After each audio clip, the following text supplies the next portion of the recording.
হুগলি গ্রামীণ পুলিশের এক মানবিক উদ্যোগ। বৃহস্পতিবার হুগলি জেলা গ্রামীণ পুলিশ সুপারের দপ্তরে ট্রাফিকে কর্মরত সিভিক ভলান্টিয়ার ও ট্রাফিক পুলিশের হাতে তুলে দেওয়া হল সামার কিট। প্রচণ্ড গরমে রাস্তায় কর্তব্যরত পুলিশ ও সিভিক কর্মীদের কথা মাথায় রেখেই এই উদ্যোগ।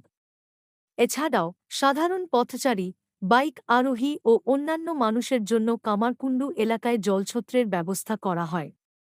এই উপলক্ষে উপস্থিত ছিলেন হুগলি গ্রামীণ জেলার police super, IPS officer Kamanashis Sen. তিনি বলেন, চলতি প্রচণ্ড দাবদাহে যারা রাস্তায় কর্তব্যে রয়েছেন, তাদের স্বাস্থ্যের দিকটি ভেবেই এই সামার কিট বিতরণ। আমাদের প্রত্যাশা এই ছোট্ট প্রচেষ্টা তাঁদের কিছুটা হলেও স্বস্তি দেবে।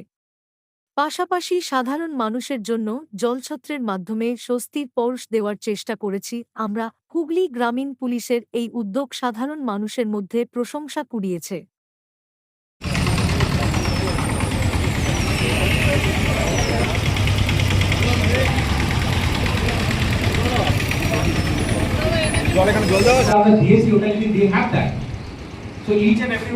আপনারা খবর নেবেন, খবর নিয়ে আমরা 15th এর পর বাই 20th আমাদের ক্রাইম কনফারেন্স হবে। আমি কিন্তু ক্রাইম কনফারেন্সটা আপনাদের থেকে জিজ্ঞেস করছি। আমাদের প্রতি বছর এটা সামার ডিস্ট্রিবিউশন প্রোগ্রাম যেটা আছে, তো অসম্ভব গরম পড়েছে।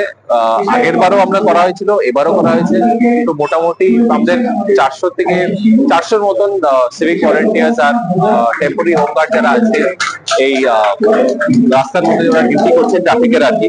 তো ওদেরকে এই সামার কিটের মধ্যে একটা সানগ্লাসেস আছে, ছাতা আছে, জলের বটল আছে, টাওয়েল আছে, আর একটা ব্যাগ দেওয়া হয়েছে আর কি। আর এছাড়া আগের বার আমরা এসি হেলমেটও দিয়েছিলাম 10 জনকে। তো ওরা খুব ওটা কনস্টেবলকে আমরা ইস্যু করেছিলাম, তো ওরা খুব সুবিধা পেয়েছে আর কি।